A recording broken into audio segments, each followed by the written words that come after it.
আসসালামু আলাইকুম গাইস, আজকে খুব সহজে বানিয়ে দেখাবো আপনাদেরকে ফুচকার রেসিপি। আশা করি আপনাদের ভালো লাগবে। এখন চুলায় একটি প্যান বসিয়ে দেব, তাতে বেশ খানিকটা তেল দিয়ে দেব। তেলটা গরম হয়ে আসলে ফুচকাগুলো আমি দিয়ে দিলাম। এরপর ফুচকাগুলো হয়ে গেলে উঠিয়ে নেব। ঠিক একই প্রসেসে আমি আবারও ফুচকা দিয়ে দিলাম।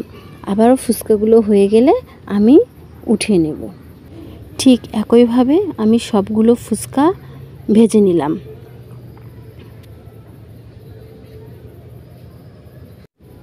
এখন আমার ফুচকা ভাজা শেষ। এখন আমি এখানে 3 কাপ ছোলা বুট নিয়ে নিলাম আর কিছুটা আলু নিয়েছি। এগুলো আমি ভালো করে এখন ম্যাশ করে নিলাম। ম্যাশ করা হয়ে গেলে 1 কাপ পেঁয়াজ কুচি, হাফ কাপ মরিচ কুচি, পরিমাণ মতো লবণ, হাফ চামচ বিট লবণ,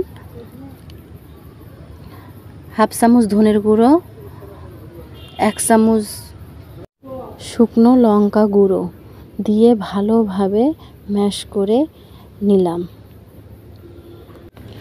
এখন ফুচকার টক বানানোর জন্য একটি বাটি নিয়ে নেব। ভিজিয়ে রাখা তেঁতুলগুলো চটকিয়ে নেব। চটকানো হয়ে গেলে ছেঁকে নেব। এখন একটা লেবু কেটে টকের মধ্যে দিয়ে দেব। এখন হাফ চামচ বিট লবণ, হাফ চামচ জিরের গুঁড়ো, হাফ চামচ ধনের গুঁড়ো, 1 চামচ মরিচের গুঁড়ো আর স্বাদ মতো লবণ দিয়ে দিলাম। এরপর 1 চামচ চিনি দিয়ে দিলাম। তারপর ভালোভাবে নেড়েচেড়ে মিক্সড করে নিলাম। ব্যাস রেডি হয়ে গেল আমাদের ফুচকা। গাইস, আমার রেসিপিটা যদি আপনাদের ভালো লেগে থাকে লাইক, কমেন্ট, শেয়ার করতে কিন্তু ভুলবেন না। আল্লাহ হাফেজ।